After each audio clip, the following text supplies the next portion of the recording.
unabashed, the most unpredictable, becomes a headline, the most volatile, outrageous behavior, unsubstantiated narratives, a battle of personalities.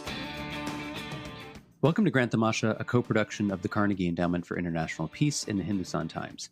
I'm your host, Milan. Since the onset of the novel coronavirus, award-winning data journalist Rukmini has investigated the virus's spread in India like few other people have. Twice a week since March, she's been recording her thoughts on the pandemic and a short mini podcast called The Moving Curve. In 100 so far bite-sized episodes, Rukmini has helped educate Indians and their political leaders about this unprecedented public health crisis straight from her home studio. Rukmini joins me via Zoom from Chennai today, and I'm very pleased to welcome her back to the podcast to talk about her work. Rukmini, good to see you again. Thank you for having me again. It feels like another lifetime ago when we were talking, in the innocent times when it was just elections. That's right. And, a lot has happened between now and then, and you have been very, very busy. Let me ask you about this thing which has been occupying a lot of your time. As I mentioned, since March, at least twice a week, you have been releasing these very sort of data-packed but short podcasts, what you call Minicasts, I believe. Yeah. Tackling sort of a different question each episode about the coronavirus pandemic. Now, you have been a data journalist for some time, beginning in print, writing for online publications. What inspired you to kind of make the jump and sort of ply your trade now in this new audio form as a mini podcast? So I've always liked audio as a medium. I listen to a lot of podcasts and I felt like I always wanted to do one. But I think it's one of those things that I don't know if I overthought it a lot or I just thought about it a lot. The good thing about, it's hard to say that there was a good thing about the pandemic, but the thing about that moment of sort of suspended animation that we were all in is that because we weren't all meeting each other and getting sort of live feedback from each other, I felt sort of courageous enough to put this out there without really worrying very hard about the logistics or the response to it. I felt like I was, out on some outpost on a lighthouse somewhere, beaming out these messages, and maybe some people marooned at sea were listening to them. So, I don't have any equipment. I never knew how I would go about doing a podcast. I don't have any experience of it at all. But a very good friend of mine who lives in Chennai, Anand Krishnamurthy, is a very well known audio engineer here in Tamil Nadu, and we've often talked about sound, and he said, you know what, just record it on your phone. It doesn't matter. Just send it to me. I'll edit it and send it back to you. So yeah, I just didn't overthink it too much and just started putting out what I felt was what I was doing in my mind anyway, which was sort of at night trying to distill all that we had learned in the day, because there was so much we were learning all through the day, and it felt like it needed a moment of quiet at night to figure it all out. I just decided to figure it out aloud, and without overthinking it too much, just put it out there. So it's really small. It is a very small. It doesn't have Grand Tamasha numbers, but I continue not to overthink it and not to look at. It's a luxury that I don't have to look at the numbers. It's not one of my paid writing jobs where it matters. So it's very freeing, and it's great to try something that I've always wanted to. It's great to be able to dive into it without worrying too much about the outcome. I want to get into the data now, but before we do that, as a kind of soft transition, can you just kind of paint us a very broad picture at the kind of 30,000 foot level of where COVID-19 stands in India today? We're recording on October 28th, 2020. How would you kind of characterize, Rukmini, the state of the pandemic, as it were? So just sort of minutes before we started recording, India hit 8 million laboratory confirmed cases in all, and over 120,000 deaths. So that's this major milestone that India has hit today. This places India second in terms of cases to the US. So that's about a million or so cases behind the US, and around 2.5 million cases ahead of the country with the next highest cases, which is Brazil. But in terms of total deaths, India lags significantly behind, even in terms of absolute numbers. India has fewer deaths than Brazil, even though it has 2.5 million more cases. And proportionate to its population, of course, things are that's where things break down a little bit. So India has, for example, 87 cases per million people so far versus 27,000 per million in the US, for instance, and sort of similar ranking in the world in terms of mortality. But talking about numbers in terms of proportionate to the population is important, and we could talk about that in a bit, about how much that has been an element of the polarization around numbers both in the US and India. But even if we just talk about absolute numbers for a minute, which is the sort of thing that most people understand best and relate to most easily, just over a month ago, things were truly scary in India, because when you reach a point where you're approaching 100,000 new cases every day, which is where India was, no signs of any flattening at all. Uh, it was really looking quite terrifying. And there were individual cities that were seeing over 4,000 new cases a day, as much as some countries in the world. There were stories emerging about the oxygen supply running out and needing imports for that. And suddenly, now a month later, we find ourselves right now in the midst of what seems like a turnaround. So India is now in the fifth week of what is a clear decline in cases. Daily new cases peaked around the second or third week of September. Because we didn't know that was the peak then, it just seemed like a continuous escalation. But it now appears to have been at least a peak, if not the peak. And every subsequent week has been there's been a decline. So the weekly average of new cases is now down to late July levels. And where we stand in comparison to the world is, France is now, since it's on its very worrying upward trajectory, the weekly average of cases in France would now be sort of equal to where India is approaching. And most major states are following this trajectory. The western state of Maharashtra, which has consistently had the highest number of cases, which was comparable to the worst countries in the world right until now, has gone from 20,000 new cases per day in mid September down to 5 or 6,000 new cases right now.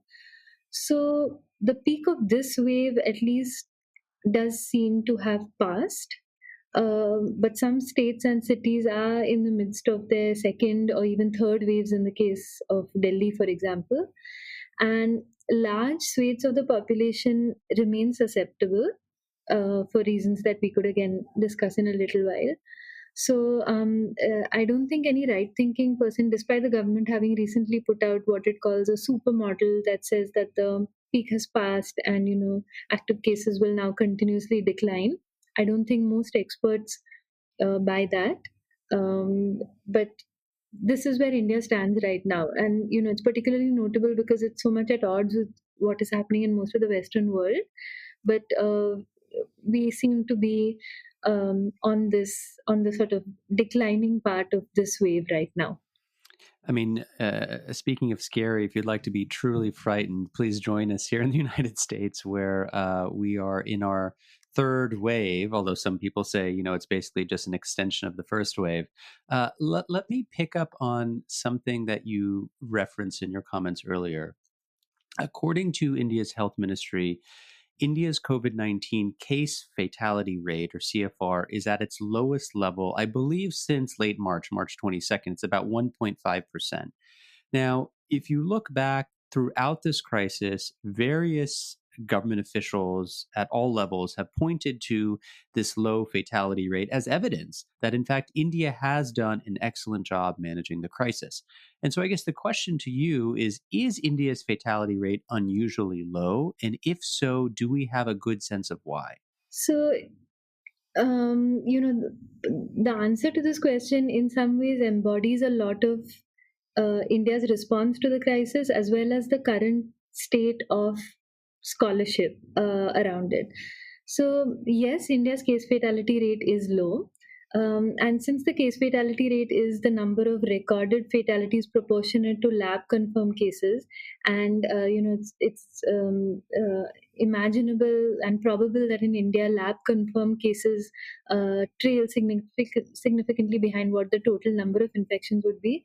Even if that is a sort of is too crude an indicator, the infection fatality rate that's derived from Cerro Surveys that we could talk about in a bit, that too is low. So there's no two ways about that. It is a low number in India. It's been declining and it's fallen further.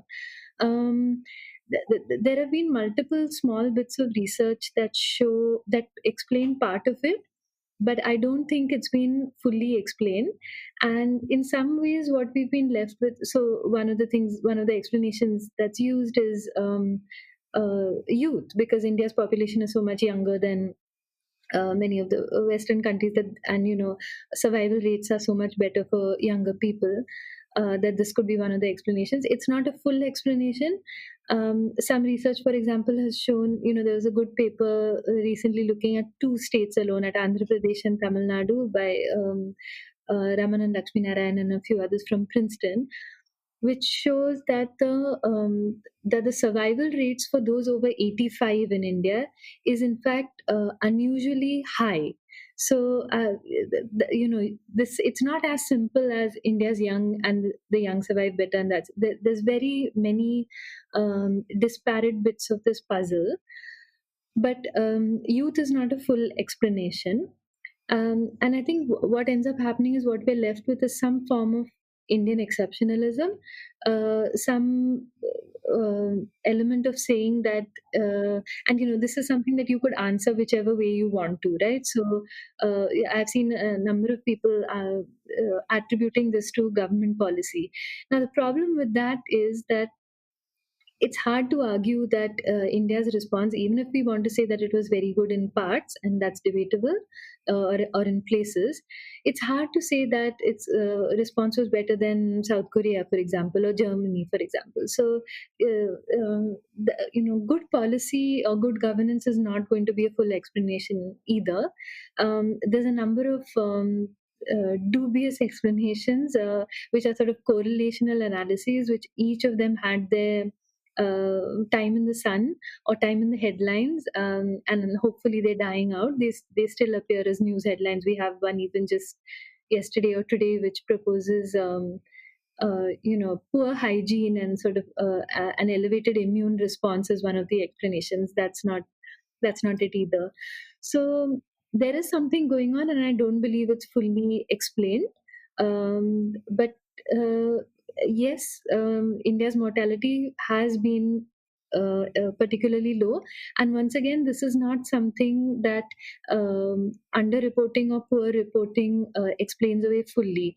India does have a problem with death statistics. It doesn't have full death registration, just as it doesn't have full birth registration. And it's possible that a pandemic would have overwhelmed administrative systems further. But I don't think we're any longer in a situation where we can argue that hundreds or thousands or millions are dying unnoticed. That's not India anymore. So it's a puzzle with a few explained parts, but not completely explained yet. So, some scholars affiliated with the Center for Policy Research, who I think you and I both know, published a paper earlier this year arguing that once you take India's age distribution into account and you calculate age-adjusted fatality rates, India's performance loses some of its luster.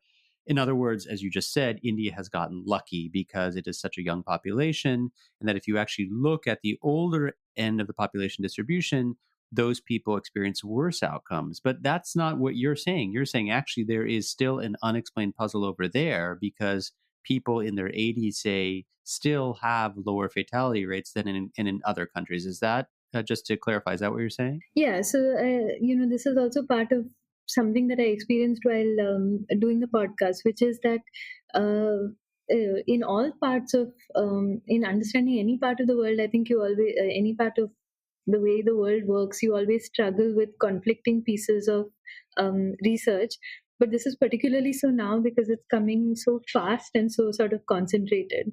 So there have been not just a CPR paper, but another one as well, which did show that age-adjusted fatality rates were not unusual in India. In fact, some of the outcomes for younger populations were actually worse than they than should have been anticipated, than should have been expected.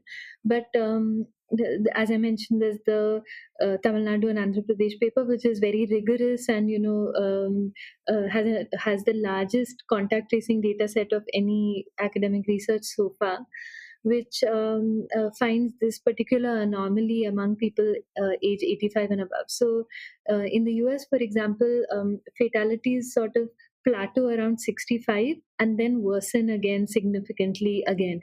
In India, they just it just tapers off right then after that. And one of the explanations, the leading virologist Gagandeep Kang, who I spoke to around this, Dr. Gagandeep Kang, she mentioned that one of the possibilities was that surviving until 85 is so unusual in India that it's possible that there's a sort of survivor effect, that if you made it that far, you likely don't have the comorbidities that would have otherwise put you at risk. So there's a lot more research that needs to be done. So, as we're sitting here recording today, the state of Bihar is going to the polls in its first phase. I'm sure you've seen several stories have come out in recent days pointing to the fact that Bihar has an unusually low test positivity rate for COVID, as well as a fatality rate that is below the Indian average. And, just prima facie, I mean, we know this is one of the poorest states in the union where public health care has deep structural problems. So this is somewhat counterintuitive. Do we have a reasonable explanation for why this might be the case? So, one of the painful parts, and I know I can see this happening in the US as well, but one of the painful parts of engaging with COVID and COVID numbers right now is just how politically polarized all of the analysis and interpretation has got. So you'll see that not just for Bihar, but for other sort of other poor states as well. And I think, the answer actually does lie in the somewhere between the two sides. It just needs more unbiased observation and analysis. So, let's be clear that Bihar's numbers are exceptional, especially in terms of fatality. Because once again, this is something that at the beginning of the pandemic, it had seemed that these were numbers that would be suppressed, and but I think that's become quite clear now that there aren't mass fatalities happening completely unnoticed or hidden away. That's not the case. The positivity rate is a bit more complicated. So one of the things that India has been doing since June, the Indian government has allowed states to conduct rapid antigen tests as well. These two look for viral DNA, so they are not viral genetic material. So they are not sort of antibody blood tests, but they're quicker, they're cheaper, but they're also less sensitive, and so produce much more false negatives.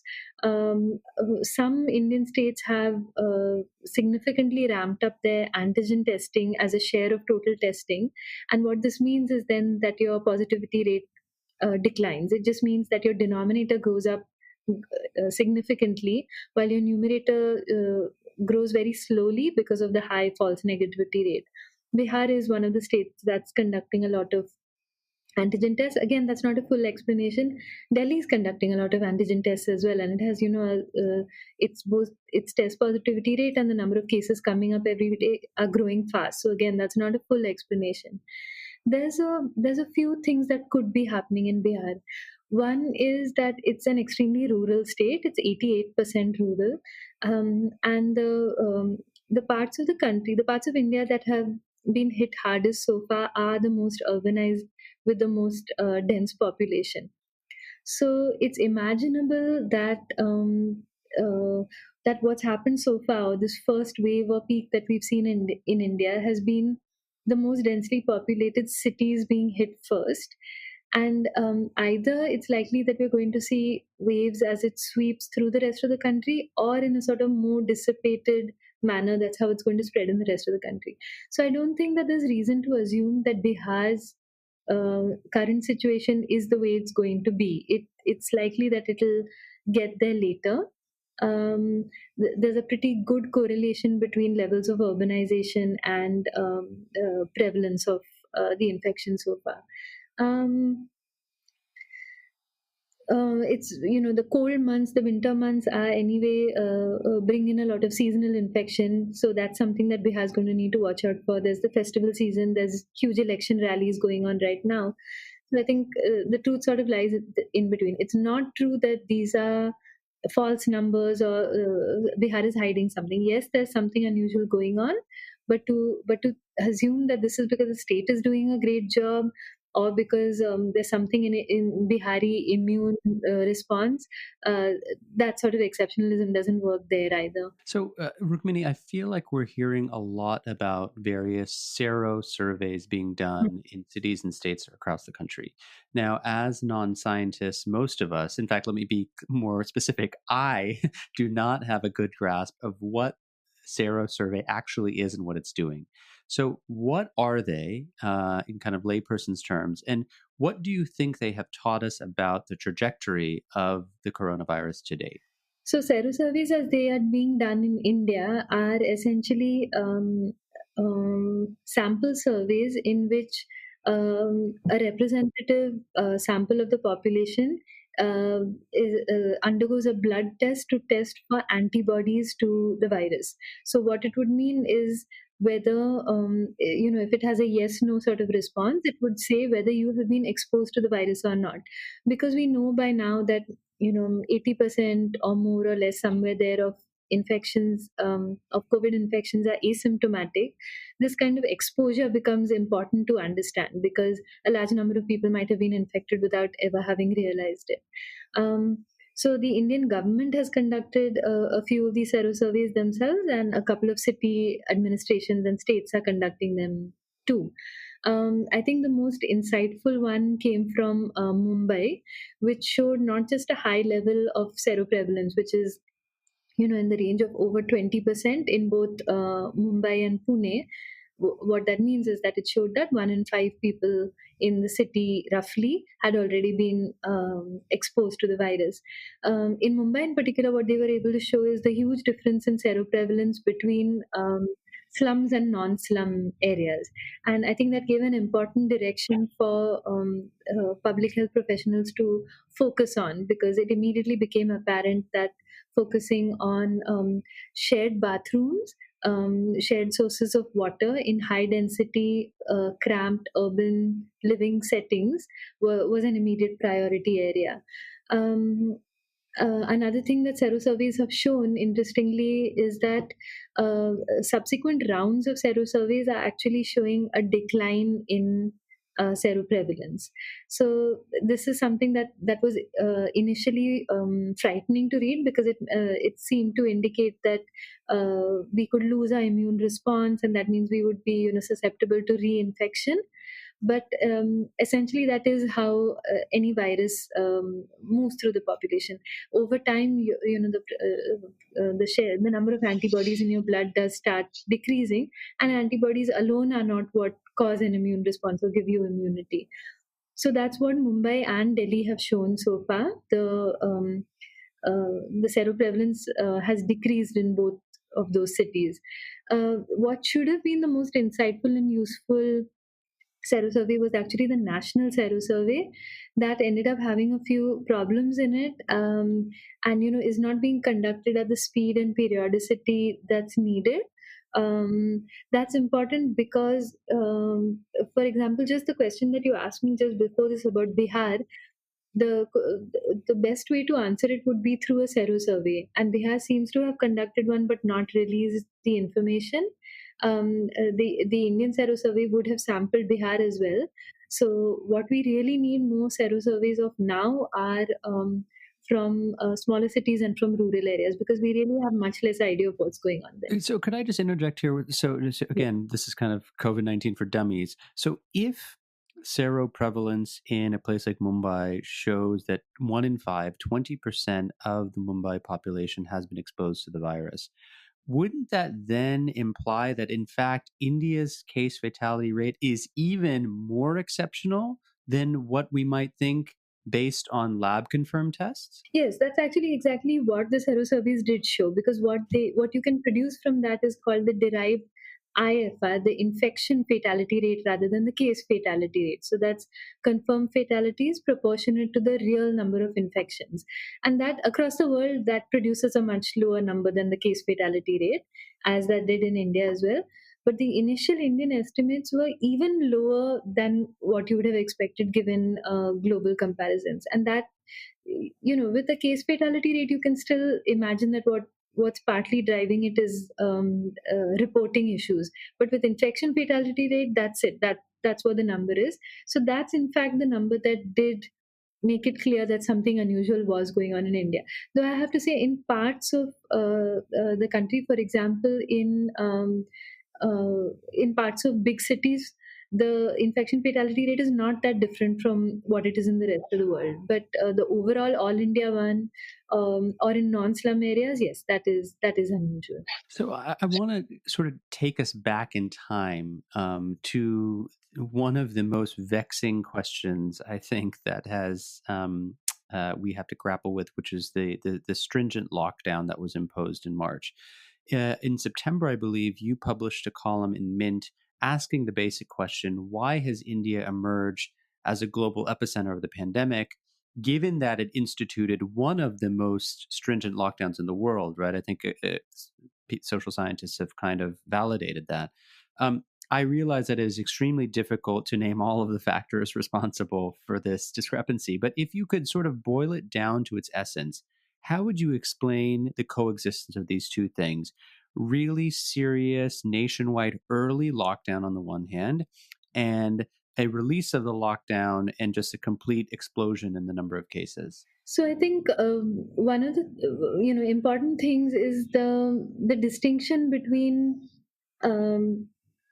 fact and between propaganda, in a sense, of what the government needed the lockdown to be. If the government had been fairly clear that what the lockdown was an opportunity for administrative systems and healthcare systems to gear up for a coming escalation, which is essentially what a lockdown is, then our measure of whether it was a success or a failure would have changed accordingly. But that's not what the government did, at least initially. There was a lot of messaging around lockdowns being the thing that was going to protect India from the pandemic. In his initial announcement of the first national lockdown, Prime Minister Modi said, these 21 days are the ones that that are going to make all the difference, that are going to, otherwise, you'll be set back generations. So it did seem like, let's all come together, get this lockdown done, and then we're going to, be safe from it. I do want to say that I have a lot of criticisms of Modi. There's a lot of criticisms of the government handling to be made. But apart from that, apart from that example I just gave you, I don't have a lot of criticism of Modi's messaging around the pandemic in specifically. But I have criticism of other members of the government for sure. VK Paul, who heads the government's COVID task force, on the 24th of April showed a slide that no Indian journalist is ever going to forget, because this is the slide that will live in infamy. correct, the nosedive, the sort of nosedive that no one has seen for any sort of graph, which is the number of cases hitting zero by the 16th of May. And multiple members of government panels said that the lockdown was the thing that was going to make cases hit zero. The ICMR's Director General Balaram Bhargav also said at a press conference that the lockdown was very done very scientifically, and because of it, we've been able to avoid large numbers of cases and deaths.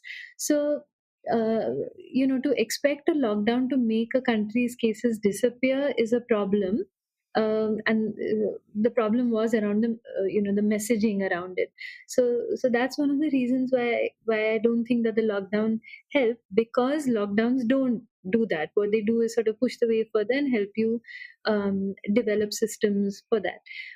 Whether states were able to develop these, put in place these systems, it really varied with state capacity from one to the other. So I was talking a couple of weeks ago to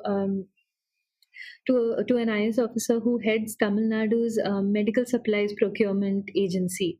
And Tamil Nadu has been the exception in the country. It's not used any rapid antigen tests at all. It's only used the gold standard RT-PCR test. And when I was talking to this Dr. Umanad who heads it, I was telling him, well, not all states are in your position. You're in it's a better off, more developed state, so it can do this. And he said, yes, I'm not comparing myself to Uttar Pradesh, but the other reasonably well-off states, this is what the lockdown was for. The lockdown was for you to be able to develop the laboratory capacity to not have to rely on, less reliable, cheap antigen tests. So but not all states use the lockdown to that extent. The fact that beds were not increased in any sort of meaningful way, that we still have these problems with oxygen supply even now, all of that points to the lockdown not having been used to bulk up capacity in the way that it needed to be done, which brings me to the third point, which is that I don't think that many parts of the Indian state can increase capacity meaningfully very fast. The lack of capacity and the sort of lack of capacity to build capacity is so deep that making it seem as if honest intentions and great energy are going to produce the radical changes that we needed then was sort of sad and disingenuous, because we are so far away from the capacity that was needed to be able to pull that off. And one of the things that the government has been doing, in sort of different governments within India have been doing in subtle ways, they've been sort of trying to shift the burden slightly to individual responsibility. So there has been that question of, the lockdown's advantages were sort of washed away when people started going out, not distancing, not wearing masks. But in a country this poor, with social security nets that barely exist, with no meaningful stimulus at the individual level, so unlike any other country, I mean, no concept of a furlough or anything of that sort over here. Individual responsibility is a pretty unfair thing to say, I think, because I don't think look at me, for example.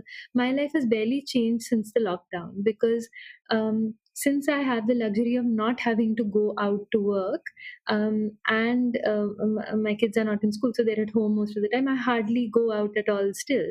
So does that mean that I'm being responsible? I mean, that's not the case at all. And sure, there might be, newspapers in India love to publish pictures of overcrowding in markets before festivals. I mean, sure, there's that too. But the sheer force of economic compulsion in this country, which was seen in very illustrated in very clear terms when we saw this mass movement of people back home in the early days of the lockdown, because they literally could not survive 5 days without wage payments in the cities in which they live.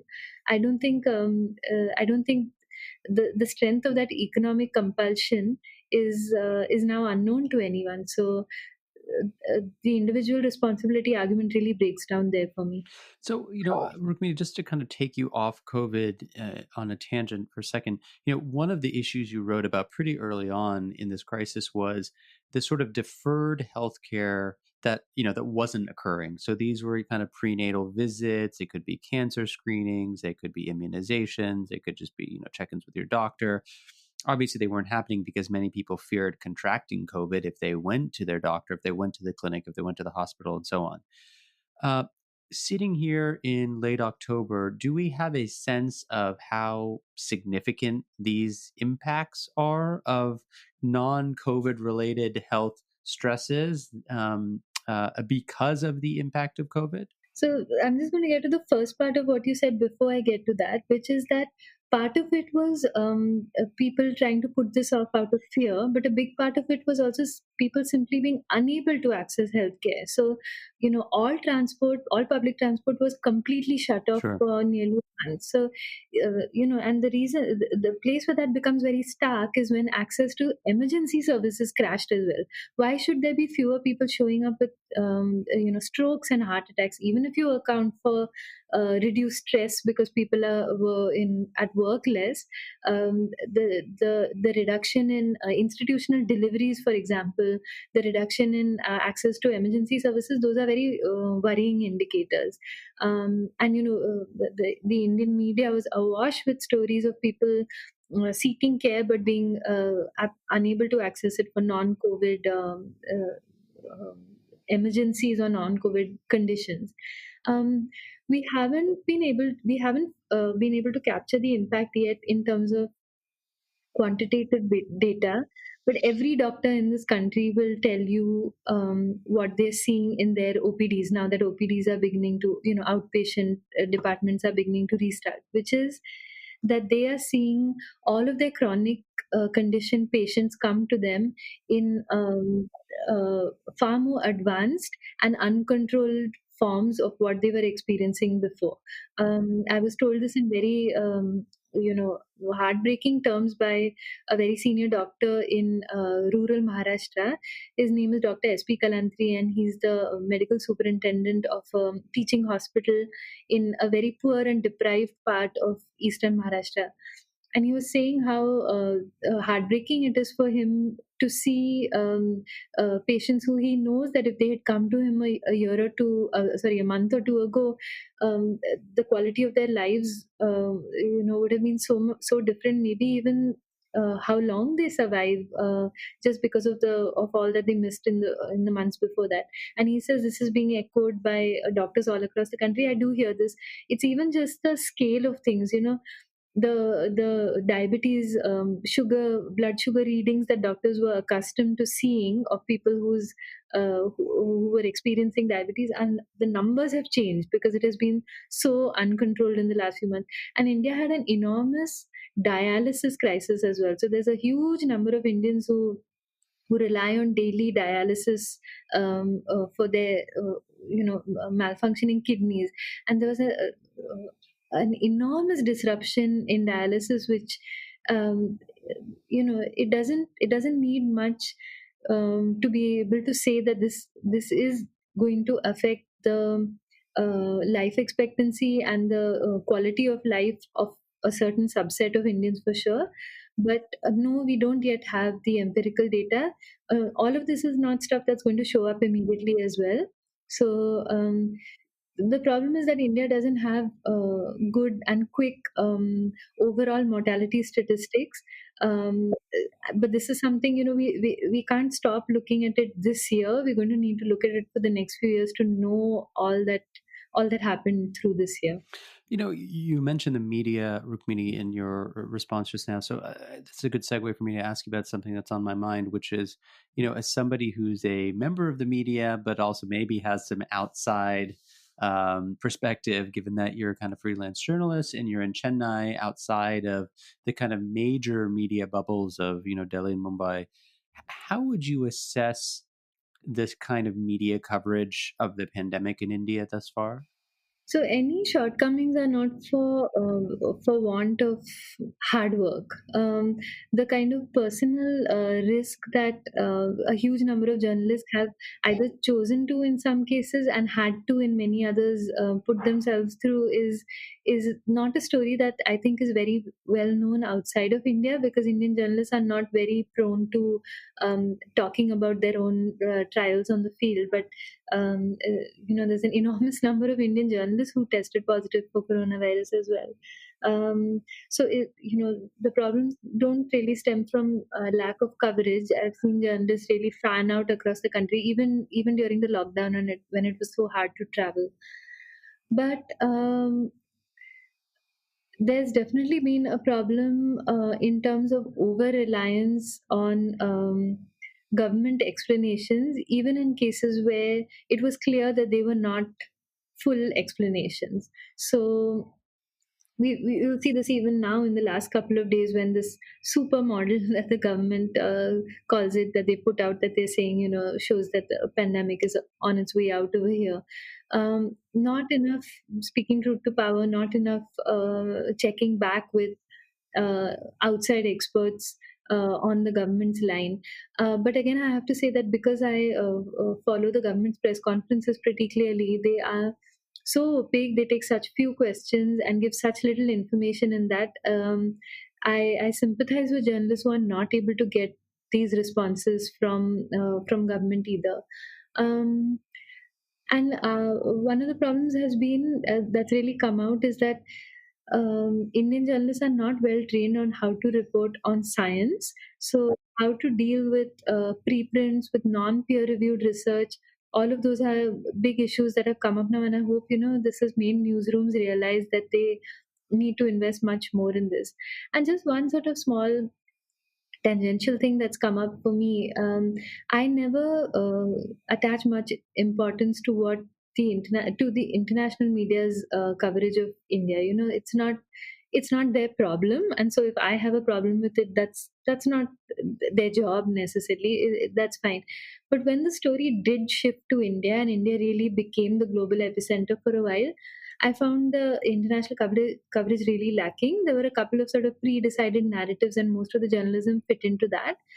I also found it very frustrating to see that Indian experts were rarely relied upon, and the same sort of global experts whose names I had seen so many times were their names repeated a lot. I also myself have found in my reporting, and other journalists might not have. So this might be just something I found, but I found it so hard to get responses from. Non-Indian scientists and experts as well, who are pretty happy to speak to the rest of the international media. And I get it when India wasn't the biggest story, and I get that everyone has and continues to be super distracted by the US with good reason. But at least for that portion of August, September. When India was absolutely at the top of all of the sort of daily scoreboards, it was a bit disappointing to see that I don't feel that global attention moved in a focused way to India then. This issue on kind of data and understanding data. When we first met many moons ago, I think it's fair to say that you were one of the early pioneers of the kind of data journalism movement in India, whether you want to recognize that or not. Undoubtedly, your tribe has grown in recent years, and I think in part learning from your and others' examples. If you look across the media, I think we could rattle off names of people who have really taken this on. But what I'm wondering is, has data journalism been integrated into newsrooms across India, or do you think, when it comes to the editors in chief and the media executives who make hiring and firing decisions, that this is still sort of seen as like a niche enterprise? Like, it would be good to have, but we have lots of other priorities. So the niche has grown much bigger to the point that maybe it's not even a niche, it's a clear section, but it remains a section. And the newsroom integration part of it has not happened at all. That remains a sort of PowerPoint presentation to make at media strategy events without meaningfully actually integrating it. And you'll see this, for example, even right now with the Bihar elections. You can see in the coverage that that there aren't data journalists and sort of field reporters working together on news stories. That's not happening. There isn't enough training given to field reporters to even be able to access the data that they need to give their stories that much heft. And I feel this particularly for non-English media, who really would want to be able to use more numbers in their stories and really suffer from a lack of training in this respect. Most big newsrooms now have a data journalism team, and that's great, and that's really a big change from 10 years ago. um, uh, but making sure that it's something that feeds into all of the publications journalism, um, that's something that still needs to happen. And I think part of it is also about how data journalists are telling their stories. So I do think that there needs to be an attempt to be a bit more accessible. And something that I'm quite passionate about is that math is taught very poorly in this country and is often associated with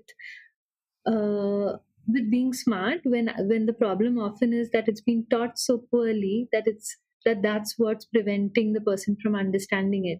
And I encounter this a lot. There's a lot of immediate fear of numbers that you come across in people, which really stems from poor teaching of math in schools. So I would really want data journalism stories in India to not be producing that reaction of fear in people, and working with journalists about how to make it more accessible should really be an aim of data journalists as well.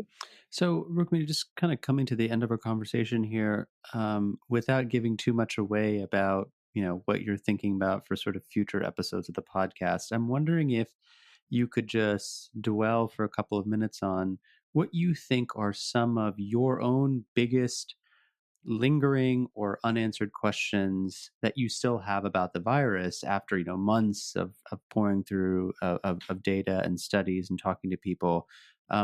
What would the kind of 2 or 3 big questions be that float to the top of your mind? So the way I've approached all of the episodes so far is to try and ask a question and then build towards it into some sort of answer. I feel what's going to happen in the next few episodes is me asking questions that I don't find answers to, because most of the key questions about the pandemic are very poorly understood, and I think it might be time to say that they're really poorly understood. So, for example, I haven't seen one single good explanation for why cases are declining in India now. There's no clear idea of why this point of time, why this particular number. You would think that if we've been, building towards a pandemic from March onwards and we finally hit some sort of peak which is now declining, you'd think there'd be a whole range of convincing explanations for why this has happened. I can't say that I've seen a single one at all. So I mean, especially I think just to interject on that, this was preceded by a spate of stories in the Indian press and the international press about how the spread had moved to rural areas. We were seeing rising case numbers. This was going to be more geographically dispersed. And so you would expect, in fact, the numbers to continue. Exactly. And I think a big part of this is people often feel that they know why things are happening when they really don't. Most of what is happening, I have to say, we don't know why it's happening. We don't know why Bihar's numbers are so low. We don't know why Pune, a city near Bombay, had such high numbers. It's since I come from Pune, I have sincerely looked for one convincing article in the news which should explain why Pune had 2,000 plus cases every day, and I haven't seen one at all. And I think people ascribe things to their pet theories when there's no reason for that. They'll ascribe something to Kerala's numbers, even, right? I mean, why exactly Kerala's numbers rose so high, and at that period, I can't say I actually know why that happened. And then how is it that those same explanations for why Kerala was doing so well are sort of supposed to remain while we also try to make sense of why these numbers have got high? I can't say that most of that makes sense to me. So I think what's going to be happening in the next few episodes is a lot of me ending episodes with me saying, so I can't answer the question. My guest on the show today is the data journalist Rukmini. She is the host and creator of a twice-weekly podcast on the coronavirus called The Moving Curve. She's also a frequent contributor to many regular Indian publications, such as Mint and others, and we'll link to some of her most recent stories on the episode page. Rukmini, it's always a pleasure to talk to you. I feel like I learned so much, but I also leave with more questions that I want to ask you, and I know that you'll be tackling some of these in the months and the weeks to come on your podcast. So thank you for sparing a little bit of time for us and our listeners to walk us through the virus in India, and thanks for all that you do. Thanks so much for having me, Milan. Good luck. Grand Tamasha is a co-production of the Carnegie Endowment for International Peace and the Hindustan Times. This podcast is an HT Smartcast original and is available on htsmartcast.com, India's fastest growing podcasting producing platform. You can also find us on Apple Podcasts, Spotify, Stitcher, or wherever you get your podcasts. Don't forget to rate and review. It helps others find the show more easily. For more information about the show and to find the writing we referenced on this week's episode, visit our website, grandtamasha.com. Production assistance comes from Jonathan Kay. Tim Martin is our audio engineer, and Maya Krishna Rogers is our executive producer. Thanks for listening, and see you next week. This was a Hindustan Times production brought to you by HT Smartcast. HT Smartcast.